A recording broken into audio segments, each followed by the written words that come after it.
Olá, amigos. Boa noite, eu sou Daniele. Nós estamos aqui em mais um momento do Espiritismo para Todos.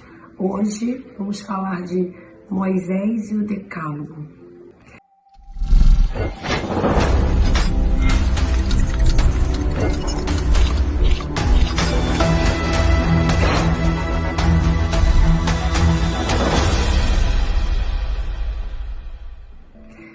E para a gente começar a falar sobre Moisés, a gente precisa apenas ter a ideia de que quem era Moisés naquela época, né? Então Moisés era um líder religioso, era um legislador da época, juiz e um profeta. Então ele reunia, né, diversos atributos ligados à lei humana e ligados à lei de Deus. Como os egípcios eles eram politeístas, então a ideia generalizada era que Moisés foi o escolhido de Deus para transmitir a ideia do Deus único.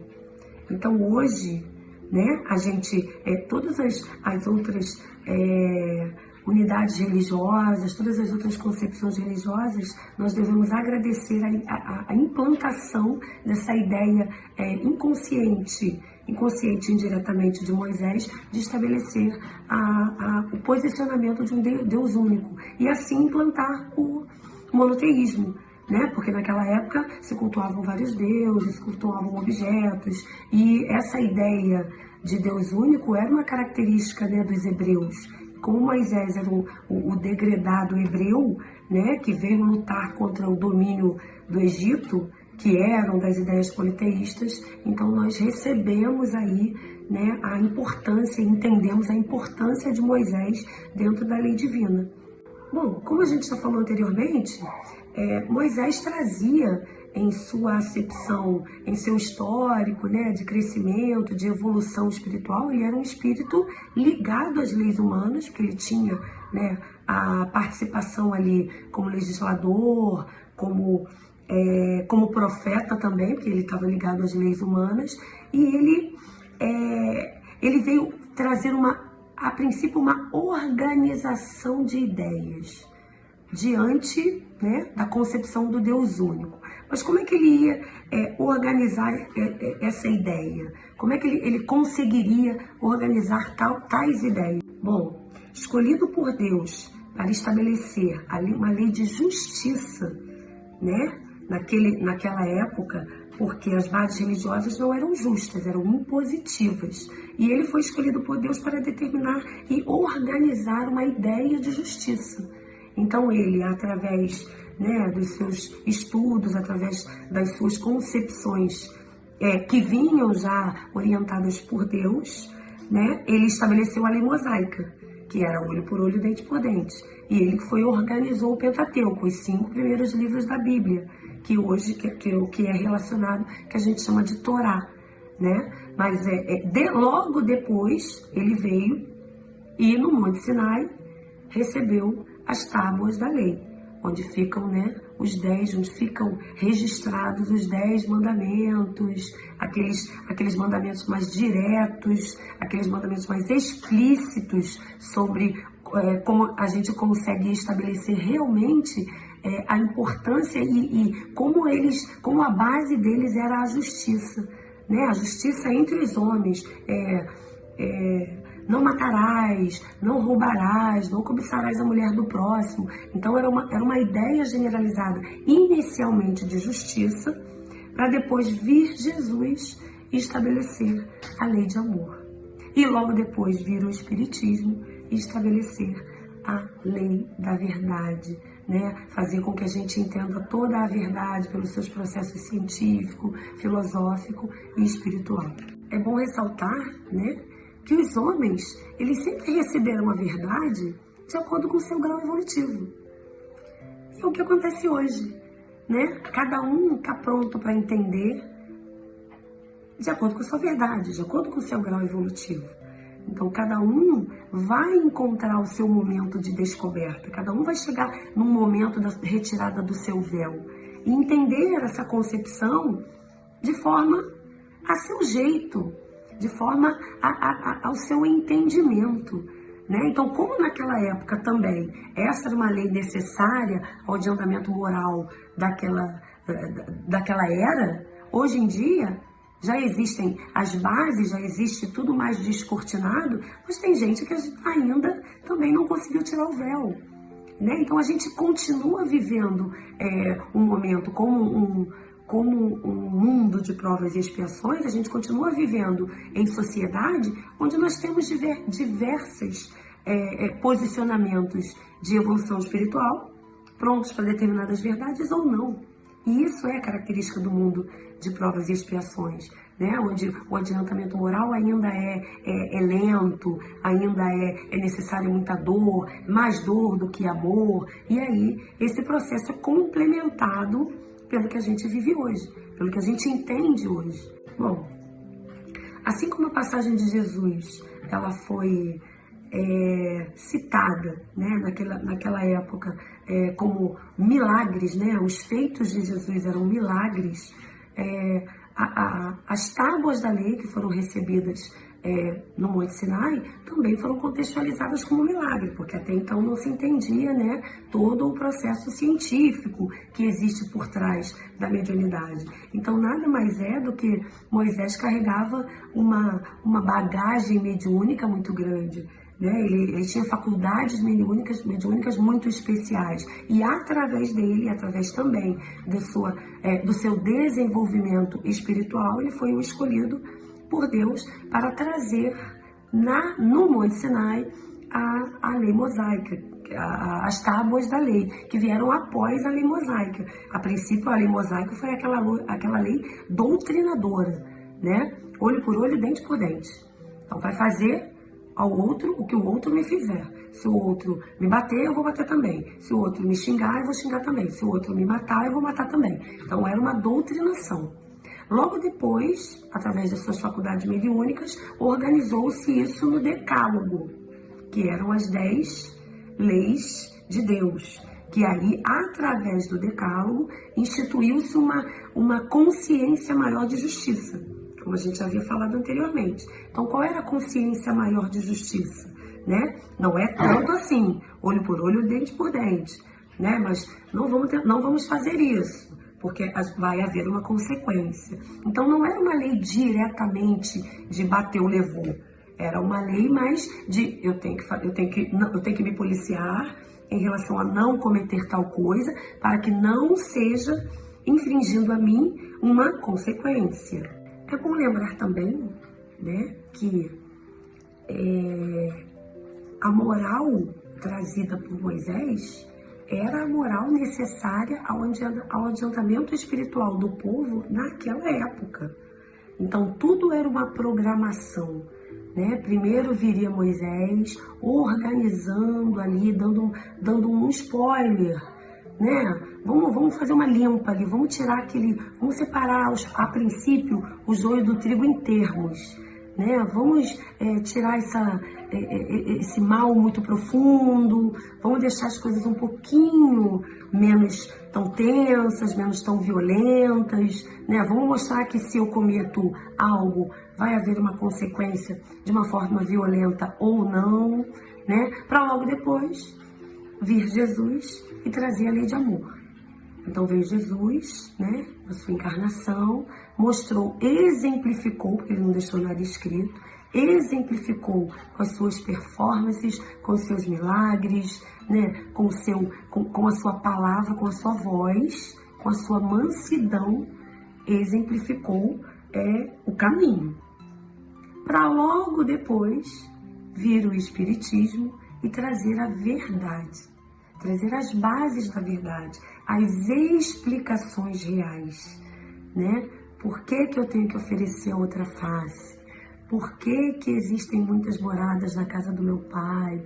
Por que isso aqui não foi um milagre? Por que tudo tem uma explicação científica, né? Então, a introdução desse processo que a gente vive hoje, né, com essa consciência, através das explicações lógicas e da verdade mostrada através do Espiritismo, a introdução desse processo, ela foi iniciada pelas bases de Moisés, pela organização do primeiro momento, que era a chegada de Moisés, né?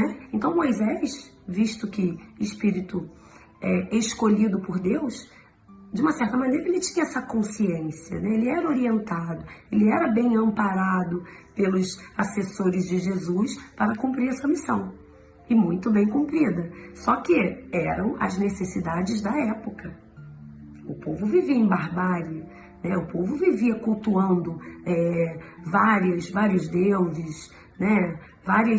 Vivia em pecado, vamos dizer assim, sem conhecer a verdade. Então, essa introdução da lei justa, né? Da lei do olhar para o outro com justiça, olhar para as relações com justiça, nós devemos agradecer a essa presença, né? Ilustre, essa presença importante do caminho deixado por Moisés. No Evangelho, segundo o Espiritismo, capítulo 1, item 7, Kardec nos diz o seguinte: os mandamentos de Deus, dados por intermédio de Moisés, contêm o germe da mais ampla moral cristã. Então, nada mais do que Moisés foi o precursor da moral cristã.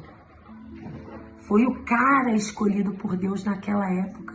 Foi o cara preparado por todo o plano espiritual para trazer o início da Boa Nova, o início da revelação, o processo de revelação, né? Então, assim, hoje o Decálogo ainda deve ser mantido, logicamente, com outra visão, com uma outra perspectiva, né? Com aquela perspectiva mais racional que temos hoje, de interpretação, com uma nova interpretação, mas que ele ainda é muito vivo nas leis de Deus, na lei de amor e na lei da verdade proposta pelo Espiritismo. Ele ainda é muito vivo. Ele é o início de tudo. Ele contém ali a moral cristã instalada, né? Se a gente começar a interpretar cada lei lá do Decálogo, a gente consegue perceber que a gente a usa, ou devemos usá-la no nosso dia a dia, a todo momento. Logicamente, com mais racionalidade, não com tanta objetividade, não com tanta literalidade, mas de uma forma mais ampla, né? Então, a passagem de Moisés, a preparação de Moisés e do Decálogo no Monte Sinai derrubou todas as outras leis e foi muito importante porque continua viva até hoje, né? Continua viva dentro de nós. A gente consegue interpretar e retirar ali da objetividade dela toda a moral do Cristo. Então, o que a gente pode fazer ali? Um resumo da importância de Moisés e do Decálogo dentro da nossa trajetória humana, dentro do desenvolvimento de nós, homens, diante da nossa fé cristã. Moisés, como profeta, como legislador, ele tinha, né, ele participava ali dos dois mundos. Ele era um legislador, ele era um homem considerado importante dentro das leis humanas, mas ele tinha o seu lado espiritual desenvolvido. E através disso ele veio conceber a ideia do Deus único, porque ele já acreditava, né, na percepção da unidade, né, na percepção da onipotência de Deus. E aí promulgou a lei do Sinai e lançou as bases da verdadeira fé. Então podemos crer que Moisés foi um grande pilar, né, para todo o cristianismo, e através do tempo se desenvolvendo e se caracterizando o desenvolvimento de todos os processos evolutivos dos seres. Esse pilar, né, foi preparando o solo para, depois de um longo tempo, a vinda de Jesus. Só para a gente se lembrar, só para a gente dar mais uma lembrada, vamos conferir as 10 leis. Vamos ver se elas não são bem modernas, ou se com um novo olhar, com uma nova consideração, mas a gente não consegue ainda inseri-las como verdades universais dos dias de hoje. Primeira lei: eu sou o Senhor teu Deus, que vos terei tirado do Egito, não tereis diante de mim outros deuses estrangeiros. A inclinação e a necessidade do monoteísmo, né? Inserir o monoteísmo. Não vou cultuar vários deuses, vou cultuar um único Deus, nosso Senhor. 2. Não pronunciareis em vão o nome do Senhor. Ou seja, as coisas de Deus são verdadeiras, né? A gente não pode falar revelia, a gente não pode estar ali, né? Que não seja com uma verdade, que não seja à toa, em vão. 3. Lembrai-vos de santificar o dia de sábado, a necessidade de estabelecer uma conexão. É óbvio que a gente não vai se ligar a Deus um dia da semana, mas, ou seja, eu preciso ter meus momentos de conexão com Deus e não apenas de simplesmente saber que Ele existe e eu continuar aqui. Então, existe a necessidade da conexão. 4. Honrai a vosso pai e a vossa mãe. A necessidade do respeito à família, a necessidade do respeito ao outro, a necessidade do agradecimento pela oportunidade da vida que nos é concedida, né, através de 2 espíritos, o pai e a mãe. 5. Não mateis, né? Posso tirar a vida de outra pessoa, porque só quem tira a vida é Deus. 6. Não cometereis adultério. O respeito pela integridade, né? O respeito, o desenvolvimento do caráter diante das situações, dos relacionamentos humanos, das relações humanas, seja de qual seja a origem. 7. Não roubeis. Não vou prejudicar o meu próximo em situação nenhuma, nem em quesito material, nem em quesito moral. Não prestais falso testemunho contra vosso próximo, né? Sobre o falar mal, sobre o pensar mal, sobre o imaginar o que a gente não nos convém. Só nos convém o que é nosso, não convém, né? O posicionamento ou até o comportamento do outro. 9. Não desejeis a mulher do próximo, sobre o respeito, né, diante das relações que já foi falado anteriormente, mas seja de qual seja, né, a relação, o respeito, a integridade das relações. E 10, não cobiçareis a casa do próximo, nem tudo que lhe pertence. Ou seja, vamos trabalhar a inveja em nós, né, vamos trabalhar a cobiça em nós, vamos trabalhar em nós toda essa impulsividade do querer, do ter, né, e vamos buscar, mas modificar o nosso ser.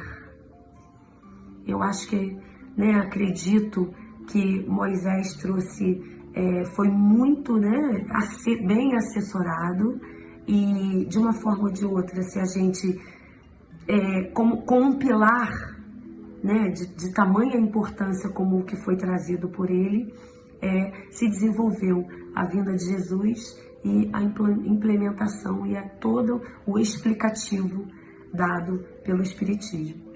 Então, acredito que fomos muito bem assessorados, fomos muito bem orientados, porque, quem sabe, estávamos lá na época do Sinai, né? A gente não sabe, a gente está aqui, ó, há quantos séculos, há quantos milênios, não sabemos. Então, de uma certa maneira, a mensagem é viva até hoje. Que possamos sempre lembrar das leis mosaicas, possamos sempre lembrar da importância grandiosa da trajetória de Moisés, né, e da importância desse pilar dentro da trajetória do cristianismo. Que tenha sido bom para vocês, como foi para mim. Grande abraço.